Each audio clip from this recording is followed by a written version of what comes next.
Saat pertama kali bertemu dengan Arman, aku merasa seperti dunia ini milik kami berdua. Dia adalah pria yang penuh perhatian, penyayang, dan memiliki segalanya yang aku impikan dalam seorang pasangan hidup. Namun, seiring berjalannya waktu, aku menyadari bahwa perbedaan kami bukan hanya tentang latar belakang keluarga, tetapi juga tentang cara pandang hidup yang sangat berbeda. Arman berasal dari keluarga kaya raya. Orang tuanya memiliki bisnis besar yang telah diwariskan turun-temurun, dan mereka tinggal di sebuah rumah megah di kawasan elit ibu kota. Hidup mereka dikelilingi oleh kemewahan, mobil-mobil mewah, dan segala sesuatu yang bisa dibeli dengan uang. Aku, di sisi lain, datang dari keluarga yang jauh lebih sederhana. Ayahku bekerja sebagai buruh pabrik, sementara ibuku seorang guru SD di sekolah negeri. Kami tinggal di sebuah rumah kecil yang jauh dari pusat kota, tetapi rumah itu penuh dengan kebahagiaan dan kasih sayang. Hidup kami tidak pernah mewah, tetapi kami merasa kaya dengan cinta dan kehangatan. Ketika Arman dan aku memutuskan untuk menikah, aku merasa bahwa cinta kami akan mengatasi segalanya. Namun, perbedaan latar belakang kami mulai terasa setelah pernikahan.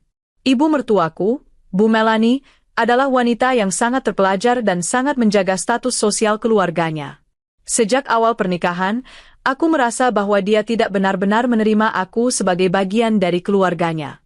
Pada suatu kesempatan, saat kami menghadiri sebuah acara keluarga besar yang diadakan oleh keluarga Arman, ibu mertuaku dengan sengaja menyindir keluargaku. "Dina, apakah keluargamu sering mengadakan pertemuan besar seperti ini?" Tanyanya sambil menatapku tajam, seakan-akan mengukur seberapa layak aku berada di acara itu. Aku hanya tersenyum, meski dalam hati, kata-katanya melukai. Setiap kali aku berinteraksi dengan keluarganya, ada perasaan tidak nyaman yang terus menggelayuti.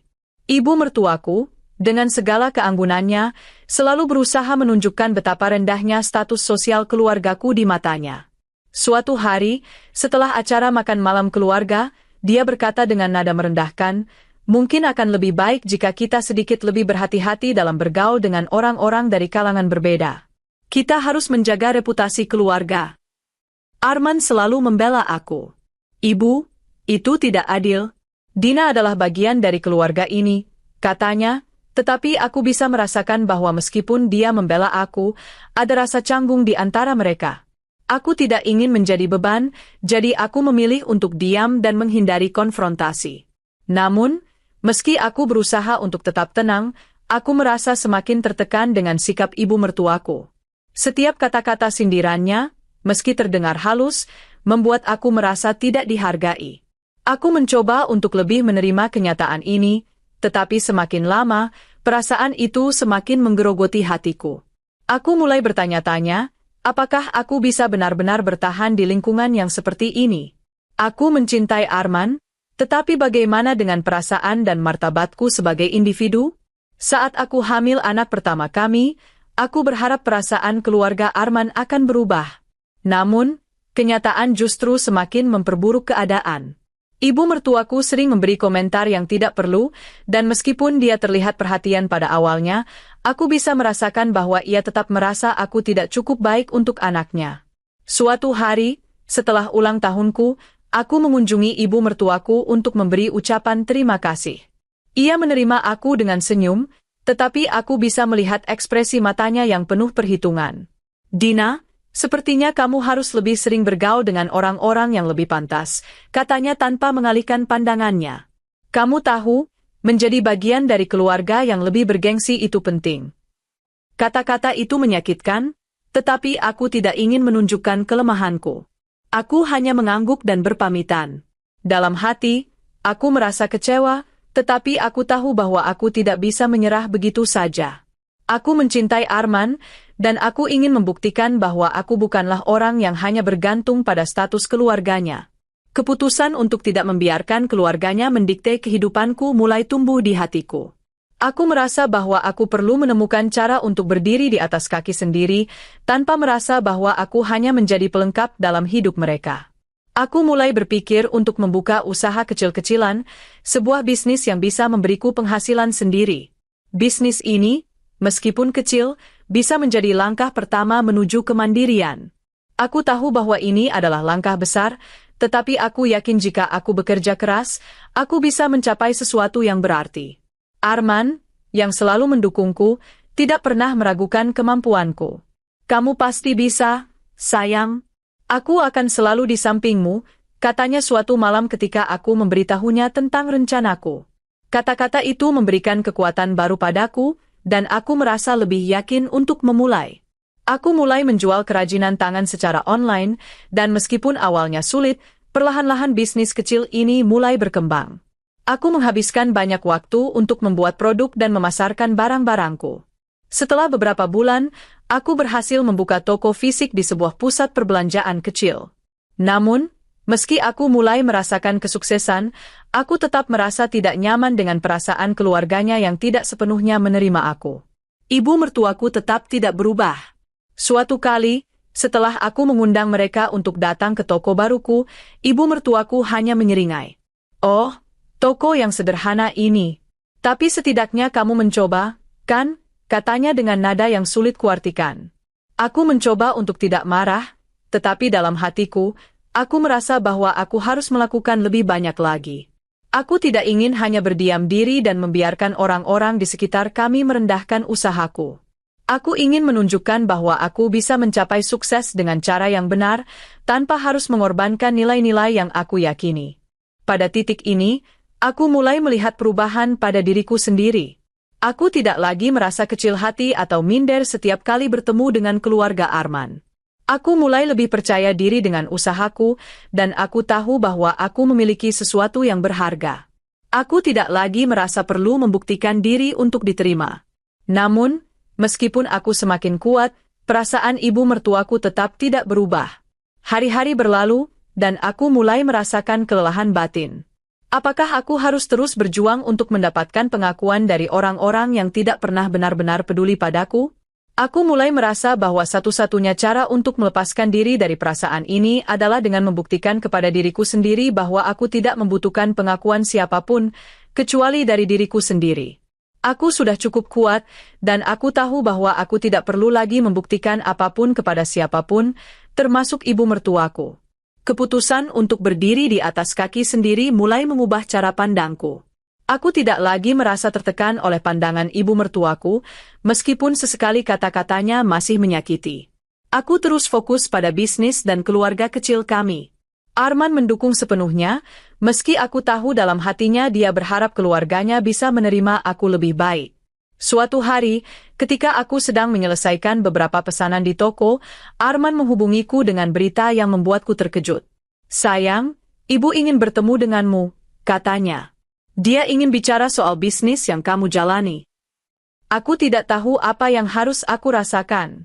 Apakah ini pertanda bahwa ibu mertuaku mulai mengakui usahaku, ataukah dia hanya ingin menunjukkan bahwa aku tidak sebanding dengan usahanya? Aku ragu, tetapi aku tidak bisa menolak undangannya. Hari itu, aku berpakaian sederhana tetapi elegan, mencoba memberikan kesan bahwa aku tahu siapa diriku. Aku berjalan masuk ke ruang tamu rumah mewah mereka dengan langkah yang mantap. Bu Melanie sudah menunggu, duduk di kursi favoritnya. Ia tampak berbeda, tidak seperti biasanya, ada kesan lebih lembut di wajahnya. "Dina, aku ingin berbicara tentang bisnismu," katanya, membuka percakapan dengan nada yang lebih tenang dari biasanya. Aku mengangguk, menunggu kata-katanya selanjutnya. "Tentu, Bu. Apa yang ingin Ibu bicarakan?" Ibu mertuaku menghela napas panjang sebelum melanjutkan. "Aku tahu kau bekerja keras untuk membangun bisnismu, dan meskipun aku tidak selalu sepakat dengan pilihanmu, aku ingin mengatakan bahwa aku bangga dengan apa yang sudah kamu capai." Aku terkejut mendengarnya. Bu Melanie, yang selama ini selalu merendahkan usaha-usahaku, kini mengakuinya. Mungkin, ia mulai memahami bahwa kesuksesan tidak selalu datang dari garis keturunan atau status sosial. Mungkin dia juga mulai melihat bahwa nilai seorang wanita tidak ditentukan oleh asal-usul keluarganya. "Terima kasih, Bu," jawabku dengan tulus. "Saya hanya ingin membuat keluarga saya bangga." Ibu mertuaku tersenyum tipis. "Aku tahu, Dina. Dan aku mulai menyadari bahwa mungkin aku terlalu keras pada kamu selama ini. Aku merasa ada sesuatu yang berubah di dalam diriku. Tidak ada lagi keinginan untuk membuktikan diri. Aku sudah cukup membuktikan bahwa aku bisa sukses tanpa harus merendahkan siapapun. Mungkin ibu mertuaku akhirnya melihat bahwa aku tidak hanya istri Arman, tetapi juga individu yang kuat, mandiri, dan penuh ambisi. Namun, meskipun kami berbicara dengan lebih lembut, aku tahu bahwa perjalanan ini tidak berakhir begitu saja. Masih ada banyak tantangan yang harus kuhadapi, baik dalam keluarga Arman maupun dalam menjalankan bisnis. Bisnisku terus berkembang, dan aku semakin dipercaya oleh banyak orang. Setiap hari aku semakin percaya diri dengan diriku sendiri, meskipun terkadang ada saat-saat di mana aku merasa terjebak dalam peran yang diharapkan orang lain dari diriku. Terkadang, kesuksesan juga bisa menjadi beban, karena semakin banyak orang yang menilai dari luar tanpa benar-benar mengenal usaha yang kita lakukan. Arman selalu ada di sampingku. Dia bukan hanya suami yang setia, tetapi juga teman sejati yang selalu mengingatkan untuk tetap rendah hati. Kamu lebih dari cukup, Dina, katanya setiap kali aku meragukan diri. Kita sudah membuktikan banyak hal. Jangan biarkan apapun atau siapapun merusak itu. Namun, ada satu kejadian yang mengubah pandanganku tentang kesombongan yang selama ini aku coba hindari. Pada suatu acara ulang tahun keluarga Arman, ibu mertuaku kembali menunjukkan sikapnya yang khas. Dia meminta aku untuk mengenakan gaun mahal dari desainer ternama yang dia pilihkan. Gaun itu, meskipun indah, bukanlah gayaku. Aku merasa seperti hanya mengikuti kehendaknya, bukan menjadi diriku sendiri. Dina, ini akan membuatmu lebih terlihat sesuai dengan keluarga kami, katanya dengan nada penuh harapan. Aku terdiam sejenak, menimbang kata-katanya. Tetapi kali ini, aku tidak bisa menuruti permintaannya. Aku memutuskan untuk tetap mengenakan gaun sederhana yang sudah kubeli beberapa bulan lalu. Meskipun aku tahu itu akan mengecewakan ibu mertuaku, aku merasa lebih baik dengan diriku sendiri. Aku sudah cukup lama berada dalam bayang-bayang kesombongan itu, dan sekarang saatnya untuk berdiri tegak dengan pilihan hidupku sendiri. Acara ulang tahun itu berjalan dengan biasa saja, meskipun aku bisa merasakan ketegangan di antara keluarga Arman. Ibu mertuaku tidak mengucapkan sepatah kata pun setelah melihat pilihanku, tetapi aku merasa tenang. Mungkin ini adalah titik balik dalam hidupku, menemukan keberanian untuk menjadi diriku sendiri, terlepas dari apa yang orang lain harapkan dariku.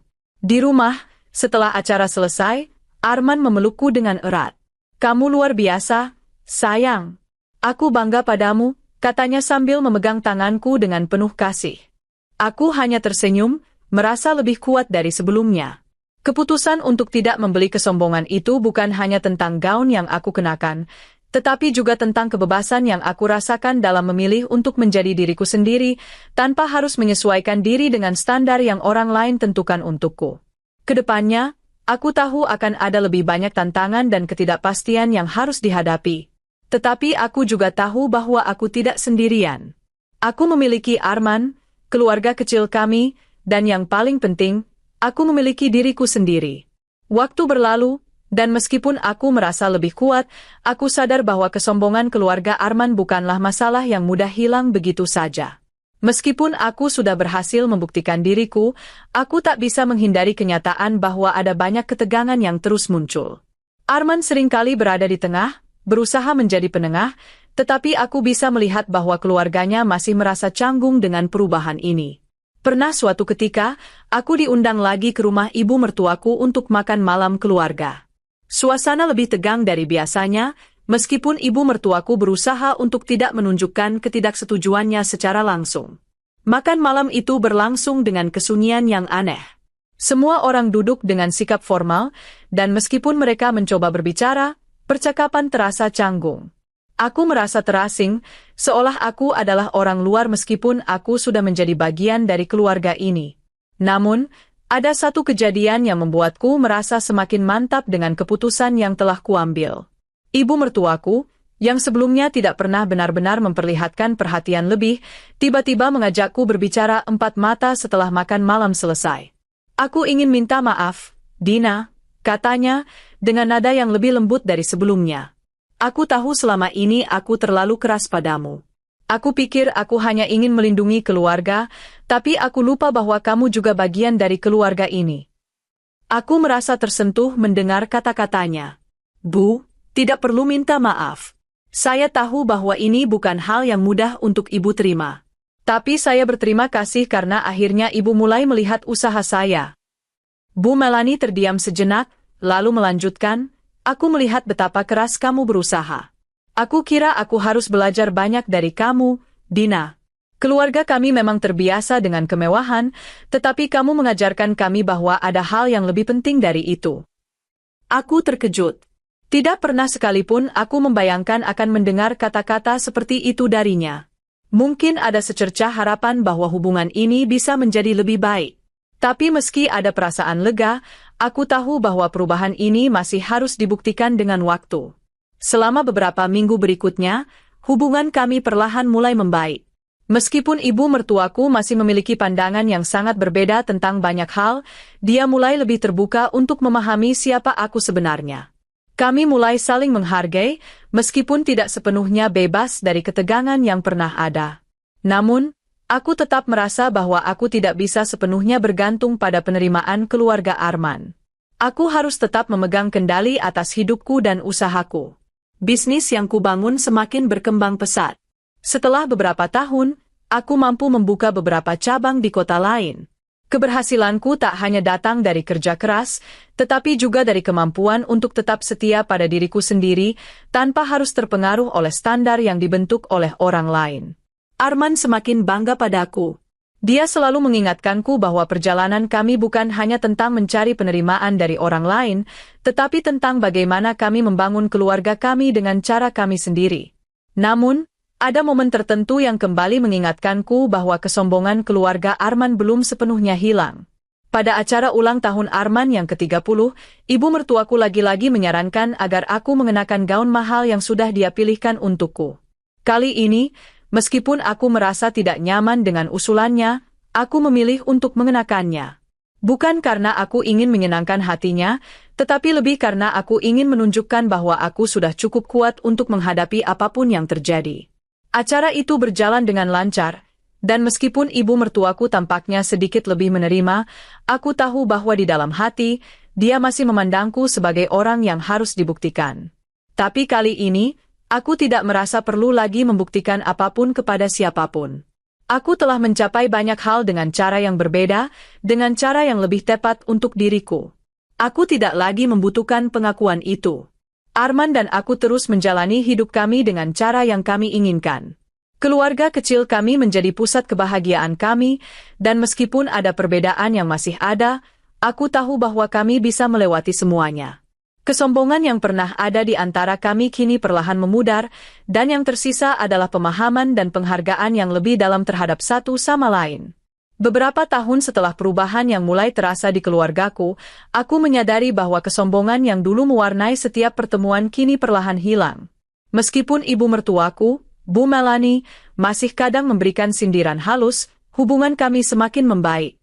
Tidak lagi ada ketegangan yang begitu mencolok, dan setiap kali kami bertemu, kami berbicara lebih banyak tentang kehidupan dan kebahagiaan daripada status sosial atau harta benda. Namun, meski begitu, aku tetap tidak bisa sepenuhnya melupakan bagaimana aku pernah merasa terasing di tengah keluarga besar ini. Aku tahu bahwa meskipun mereka mulai menerima aku lebih baik, ada banyak hal yang masih perlu dipelajari, baik oleh aku maupun mereka. Pernikahanku dengan Arman tumbuh semakin kuat. Kami belajar untuk saling menghargai satu sama lain dan menghargai perbedaan yang ada. Arman selalu mengingatkan aku bahwa dalam hidup, yang terpenting bukanlah seberapa besar harta yang kita miliki, tetapi bagaimana kita memperlakukan satu sama lain. Kami lebih fokus untuk membangun keluarga yang bahagia daripada memikirkan standar sosial yang terus-menerus berubah. Tahun demi tahun berlalu, dan aku semakin mengerti bahwa apa yang aku cari bukanlah pengakuan dari orang lain, tetapi rasa damai dan kebahagiaan yang datang dari dalam diri sendiri. Bisnis yang kutangani tetap berkembang, dan aku bisa melihat bagaimana orang-orang yang dulu meremehkan kini mulai menghargai usahaku. Namun, meskipun begitu, aku tidak pernah lagi merasa perlu membuktikan sesuatu kepada siapapun. Kehidupan kami semakin menyenangkan, dan kami semakin terikat satu sama lain. Arman dan aku selalu mengingatkan satu sama lain bahwa meskipun dunia seringkali dipenuhi dengan kesombongan dan perbedaan, yang penting adalah bagaimana kita menjaga kasih sayang dan menghargai setiap momen bersama orang yang kita cintai. Aku tahu bahwa perjuanganku untuk membuktikan diri telah membentukku menjadi pribadi yang lebih kuat, dan aku merasa lebih siap menghadapi apapun yang akan datang di masa depan. Di ujung perjalanan ini, aku menyadari satu hal yang paling penting. Kesombongan orang lain tidak akan pernah bisa mengukur sejauh mana kita bisa berkembang. Aku adalah aku, dan itu sudah cukup. Setelah bertahun-tahun berjuang untuk menghilangkan rasa ketegangan yang ada di keluarga Arman, aku merasa bahwa aku telah benar-benar melangkah ke dunia yang baru, dunia di mana aku bisa menjalani hidup tanpa merasa tertekan oleh harapan orang lain. Meski begitu, masih ada tantangan yang kadang datang menghampiri, dan aku tahu bahwa tidak semua masalah bisa diselesaikan hanya dengan waktu. Bisnis yang aku jalani semakin berkembang. Aku mampu memperluas jangkauan pasarku dan membuka beberapa cabang di kota-kota besar. Keberhasilan ini tidak datang dengan mudah, tetapi aku bangga dengan apa yang telah aku capai. Terkadang, aku merenung dan bertanya pada diriku sendiri, apakah ini semua cukup? Bisnis yang berhasil, keluarga yang bahagia, apakah itu benar-benar yang aku inginkan? Tetapi jawabanku selalu sama. Aku ingin menjadi wanita yang seutuhnya, dengan kebebasan untuk memilih dan hidup sesuai dengan impian dan harapanku sendiri. Namun, meski aku merasa bangga, aku tahu bahwa perjalanan ini belum selesai. Keberhasilan seringkali datang dengan tantangan baru, dan aku harus terus menjaga keseimbangan antara pekerjaan, keluarga, dan diriku sendiri. Terkadang aku merasa seperti sedang berjalan di atas garis tipis, berusaha untuk tidak terjatuh di antara ekspektasi orang lain dan keinginanku sendiri. Arman selalu menjadi sosok yang menenangkan, memberi dukungan dan pengertian setiap kali aku merasa cemas. Aku tahu, bagaimanapun juga, kami telah melalui banyak hal bersama. Kami lebih kuat dari sebelumnya, meskipun seringkali dunia sekitar kami tidak memahami pilihan yang kami buat. Tetapi kami tidak peduli, karena kami tahu bahwa kebahagiaan yang sejati datang dari dalam keluarga, bukan dari apa yang orang lain katakan atau pikirkan. Pada suatu kesempatan, ketika kami sedang menikmati makan malam di rumah, Bu Melanie, ibu mertuaku, kembali menunjukkan sisi lembutnya. Kali ini, dia tidak berbicara tentang bisnis atau perbedaan sosial yang ada di antara kami. Kami berbicara tentang kehidupan, tentang bagaimana aku dan Arman membangun keluarga kami, dan bagaimana aku berhasil mengatasi rintangan yang ada. Dina, aku harus mengakui bahwa aku sangat terkesan dengan bagaimana kamu menjalani hidupmu, kata Bu Melanie dengan nada yang serius. Aku tahu aku tidak selalu mudah menerima kamu, tetapi aku melihat sekarang bahwa kamu adalah orang yang kuat. Kamu benar-benar pantas mendapat semua yang kamu miliki. Aku terdiam sejenak, terharu mendengar kata-kata itu. Terima kasih, Bu. Itu artinya banyak bagi saya, jawabku dengan tulus. Ibu mertuaku tersenyum dan melanjutkan, kamu mengajarkan kami bahwa kebahagiaan bukan tentang uang atau status. Itu tentang bagaimana kita hidup dengan integritas dan kasih sayang. Aku merasa perasaan yang selama ini terpendam dalam diriku mulai mereda. Meskipun Bu Melanie tidak akan pernah sepenuhnya berubah, aku bisa merasakan ada pemahaman yang mulai tumbuh antara kami. Ini adalah langkah kecil, tetapi itu adalah langkah yang berarti. Arman dan aku terus berjalan bersama, dan meskipun kehidupan kami penuh dengan tantangan dan perbedaan, kami semakin memahami satu sama lain. Kami tidak lagi terjebak dalam kesombongan atau penilaian orang lain. Kami tahu bahwa kebahagiaan bukanlah tentang seberapa banyak yang kita miliki, tetapi bagaimana kita menjalani hidup dengan orang-orang yang kita cintai. Kehidupan kami mungkin jauh dari sempurna, tetapi aku merasa bahwa kami telah menemukan keseimbangan yang tepat. Kami saling mendukung dan saling mengingatkan untuk tetap rendah hati, meskipun kadang-kadang godaan untuk mengikuti standar sosial itu masih ada. Aku belajar bahwa hidup itu bukan tentang berkompetisi atau membandingkan diri dengan orang lain, melainkan tentang tumbuh bersama dan menciptakan kebahagiaan berdasarkan pilihan-pilihan yang kita buat. Kami terus merayakan setiap pencapaian kecil, karena kami tahu bahwa setiap langkah maju adalah kemenangan besar. Kami belajar bahwa kesombongan tidak akan pernah membawa kebahagiaan sejati. Sebaliknya, yang membawa kebahagiaan adalah hubungan yang tulus, usaha yang ikhlas, dan komitmen untuk menjadi lebih baik setiap hari. Dan pada akhirnya, Aku menyadari bahwa dengan segala kesombongan yang pernah ada, aku tidak hanya membeli kebahagiaan, tetapi juga menemukan siapa diriku sebenarnya. Seorang wanita yang kuat, mandiri, dan penuh kasih, yang tidak lagi membutuhkan pengakuan orang lain untuk merasa cukup. Setelah mendengarkan cerita ini, semoga kita semua bisa belajar bahwa kebahagiaan sejati tidak datang dari status sosial atau harta benda, melainkan dari hubungan yang tulus, usaha yang ikhlas, dan keberanian untuk menjadi diri sendiri. Terkadang, kita harus melepaskan harapan orang lain dan fokus pada perjalanan pribadi kita untuk menemukan kebahagiaan sejati. Jangan lupa untuk terus mendukung dengan like, komen, dan subscribe agar kami bisa terus memberikan cerita yang menginspirasi. Terima kasih telah mendengarkan.